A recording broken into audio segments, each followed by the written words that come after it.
क्रोध या घृणा करने वाले लोग, जब कोई अपना या सगा संबंधी आप पर क्रोध कर रहा हो, आपका अपमान कर रहा हो, तो आपको उस वक्त चुप रहना चाहिए ताकि सामने वाले का गुब्बारा पूरी तरह से फट जाए। आप यदि सही हैं तो उसे कतई माफीनामा गए और चुप रहकर ही सही समय का इंतजार करें। वह खुद आपसे माफी मांग लेगा जब उसे अपनी गलती का एहसास हो जाएगा। गुरु आगे कहते हैं कि अगर आपका कोई सगा संबंधी आप पर क्रोध कर रहा हो और आप उस समय शांत हैं, तो यह आदर सम्मान देने की निशानी होती है। इससे न कोई छोटा होता है और न ही बड़ा। अगर आपको क्रोध आ रहा है तो आप या तो वहां से किसी का अनादर किए बिना चले जाएं या फिर चुप रहें। क्रोध करने से आपके रिश्ते खराब होंगे।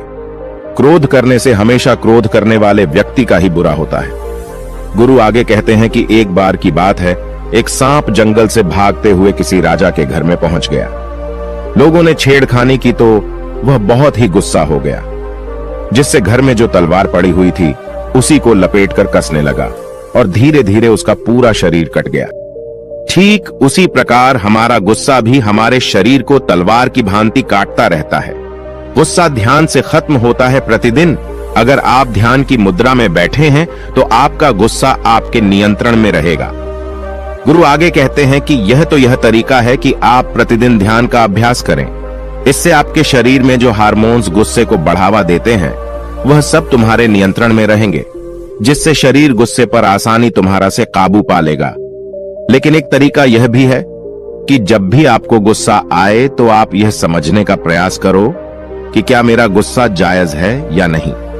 हमें वहां पर बोलना चाहिए कि नहीं। जब आप खुद इस बात का आकलन लगा पाएंगे तो आपको खुद पता चल जाएगा कि हमें गुस्सा करना चाहिए या नहीं। फिर भी आपको गुस्सा आ रहा है तो आप वहां से हटने का प्रयास करें, वहां से दूर चले जाएं। धीरे धीरे समय के साथ आपका दिमाग शांत हो जाएगा। गुरु ने कहा, आपको चुप रहना ही चाहिए जहां पर उस मुद्दे से आपका कोई संबंध ना हो। अगर आपका किसी मुद्दे से कोई संबंध ना हो तो वहां आपका चुप रहना बनता है। बिना किसी वजह अगर आप दूसरे के मुद्दे पर बोलेंगे तो यह आपके लिए अनिष्टकारी होगा। इसमें केवल और केवल आपका ही नुकसान है। जल्द ही आप किसी दो लोगों के बीच हो रहे विवाद में जल्दी अपनी टांग न डालें। अगर सामने वाला आपको बुला रहा है अपना झगड़ा शांत करवाने के लिए, तो ही आप वहां पर जाएं। किसी की व्यक्तिगत जिंदगी में दखल अंदाजी नहीं देनी चाहिए जब तक कि वह व्यक्ति आपको नहीं बुलाता है। अपने झगड़े को शांत करवाने के लिए कुछ लोग फालतू में दूसरे के विवाद में कूद पड़ते हैं। इससे उनके मान सम्मान, मर्यादा पर लोग उंगली उठाने लगते हैं।